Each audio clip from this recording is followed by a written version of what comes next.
নমস্কার সবাইকে। প্রথমেই আমি নববর্ষের তৃতীয় শুভেচ্ছা জানাচ্ছি সবাইকে।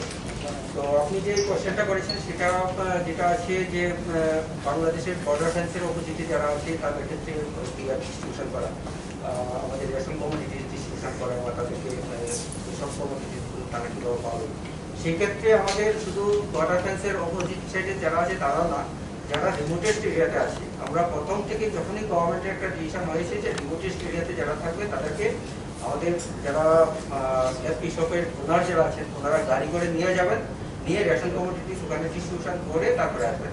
আমি অহরহ আমার যে অহরহ বিভিন্ন রিমোটেস্ট এরিয়া থেকে তাদের যে ফটোগ্রাফসগুলো পাচ্ছি এবং তাদের থেকে আমি আপডেট পাচ্ছি। তো সেটাও আমি দেখেছি গতকালকেও পত্রিকাতেও দেখেছি যে সুনামুড়ার এসডিএম সাহেব এবং বিএসএফ এর সাথে উনি মিটিং করেছেন, মিটিং করে সেটাকে অনেকটাই রিজলভ করেছেন যে তারা বর্ডার ফেন্সের থেকে খুব একটা বেশি ভিতরে আসতে পারবে না। আর অনেক জায়গাতে আমরা দেখেছি যেমন গোয়াই এরিয়াতে বা গন্ডাছড়া এরিয়াতে যেসব জায়গাতে বর্ডার ফেন্সের বাইরে লোকজন আছেন তাদেরকে বিএসএফ এর সামনে বর্ডার খুলে দেওয়া হচ্ছে। আমার যারা ডিস্ট্রিবিউটার যারা আছে, বিশেষ করে এফপি শপ ওনার যারা আছেন, ওনারা ওখানে মালপত্র নিয়ে যাচ্ছেন, গিয়ে ওখানে ডিস্ট্রিবিউশন করে তারপর বেরিয়ে আসছেন।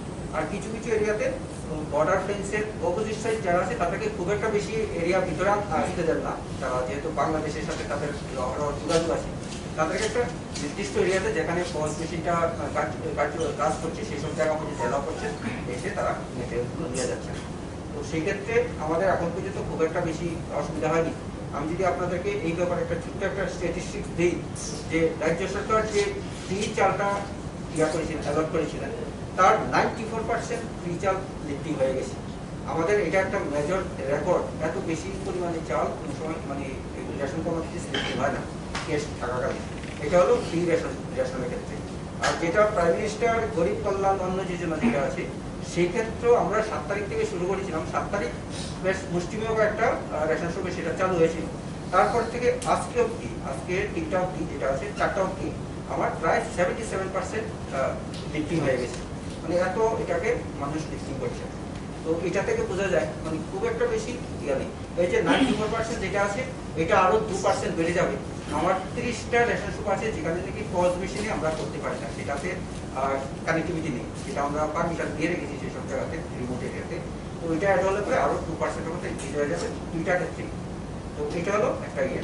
আর মেঘালয়ের যেটা আছে, মেঘালয়ের ব্যাপারটা আমাদের কাছে যখনই আসে, আমার কাছে আসলে পরে আমি তাদেরকে যেসব গাড়ির নাম্বার নিয়ে আসে আমি ইমিডিয়েটলি তাদেরকে একটা পাস বানিয়ে দিই যে এই ট্রাকটা আমার ইয়া করছে, আমার ত্রিপুরার জন্য ট্রান্সপোর্টেশন করছে, করলে পরে যারা আসেন তারা এটাকে হোয়াটসঅ্যাপে পাঠিয়ে দিলে পরে ইমিডিয়েটলি সেখান থেকে রিলিজ হয়ে যায়।